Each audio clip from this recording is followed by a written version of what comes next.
Nós podemos fazer procedimentos sem dor? Sim. Procedimentos sem sangramento? Sim. Mas nós podemos fazer procedimentos sem infecção? Não.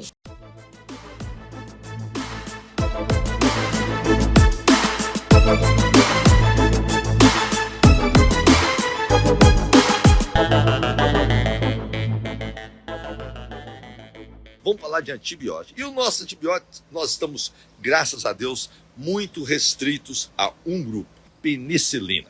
Então a penicilina foi a primeira, 1928 ela foi descrita, infelizmente ela só foi possível de ser produzida em 1935 e em larga escala só em 1955. Esse grupo impede as bactérias de reproduzir e, mais importante, matam as bactérias. Quando impede de reproduzir, nós chamamos de bacteriostático para as bactérias. Quando mata a bactéria, nós chamamos de bactericida.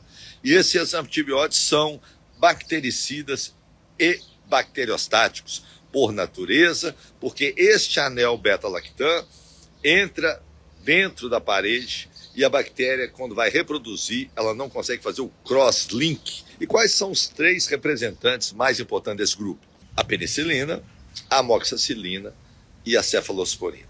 O que a gente usa hoje? O que eu uso no consultório hoje? Eu uso a cefalosporina. Eu uso uma cefalosporina de primeira geração e uma cefalosporina de terceira geração. Não, doutor, mas que confusão. Não, mas só para deixar claro para você. A penicilina só tem uma geração, a amoxicilina só tem uma geração. Qual a vantagem da amoxicilina sobre a penicilina? A amoxicilina ela é produzida mais rápido, ela tem um preço melhor por causa disso, e ela tem um espectro melhor. Ela mata um pouco mais de bactéria do que a penicilina. Então é um grande antibiótico, absorção boa, não pode ser via oral. Então a amoxicilina é um grande antibiótico. É barato, é eficaz e para os nossos gram-positivos ele resolve o problema de maneira muito simples. Aí depois, então nós temos a penicilina, que é usada também, né? A benzatina, que é o benzetacil, e tem a penicilina oral, que é a PMV oral, mas a gente usa mais hoje a amoxicilina do que a penicilina. E os hospitais, as clínicas, uma maneira mais prática, veio então o grupo da cefalosporina. Um pouquinho antes, um pouco depois da amoxicilina, coisa de 2 anos, mas praticamente no mercado surgiram juntas. Então a penicilina surgiu em março de 55 e a cefalosporina e a amoxicilina na década de 70, entre 1972 e 1974. Aqui é para você entender, porque a complicação da amoxicilina, da cefalosporina, é que ela tem 4 gerações principalmente. A primeira geração, segunda geração, terceira geração, quarta geração. E nós vamos usar aqui a primeira geração e a terceira geração. E qual que é a diferença de uma geração para outra? A diferença de uma geração para outra é o fato dessa geração ter uma maior cobertura. Então, por exemplo, a primeira geração pega alguns gram-positivos.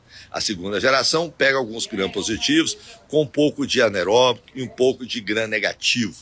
A terceira geração pega mais bactérias gram-positivas, pega boa parte das gram-negativas e algumas anaeróbicas. Então a terceira geração é um pouco mais eficaz.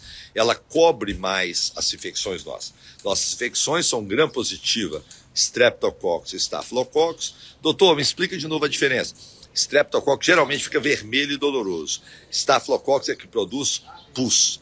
Basicamente, todos ficam vermelhos e dolorosos, mas só para você entender, se ficar só vermelho, deve ser um streptococcus, ela é mais rápido, o vermelho aparece mais rápido. O Staphylococcus é mais incipiente e mais difícil de tratar e aparece já com a formação de purulento. A necrose tecidual é maior, porque essa bactéria produz mais enzimas que necrosam o tecido subjacente onde ela está. Então esse é o problema da infecção. Além de estimular o sistema imunitário, ela destrói tecido.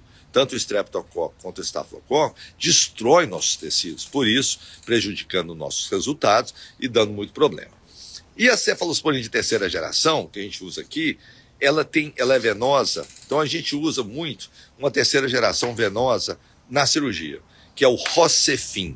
No Brasil, nós usamos a cefalexina que é a primeira geração, a cefalexina, que oral ou venosa. Aqui chama Ancef. Acho que no Brasil chama cefaloxina. E uma de terceira geração que se chama Rocefin. Então, esses dois produtos são extremamente importantes. Esses são os antibióticos de eleição no operatório, no venoso, no nosso trabalho de indução cirúrgica. E para oral, a amoxicilina. Outra vantagem da cefalosporina em relação à penicilina é que nem todo mundo que tem alergia à penicilina tem alergia à cefalosporina. Então, uma paciente que tem alergia à penicilina, a não ser que seja aquela alergia tremenda que foi parar no hospital, nós podemos usar o Rocefin, que é a terceira geração da cefalosporina, é 5% só. Então, de cada 100 pessoas com alergia à penicilina, só 5 vão ter uma reação usando o Rocefin. Então a gente usa porque ele tem essa espectro, ele também, tanto a amoxicilina como o Rocefin, pega algumas bactérias que já estão produzindo enzimas para destruir a penicilina. Então, algumas bactérias resistentes à penicilina, elas não são resistentes à amoxicilina e não são resistentes à cefalosporina. Então, o estudo é muito importante, é importante você ter isso em mente. E o mais importante, lembrando que infecção, o melhor remédio é a prevenção.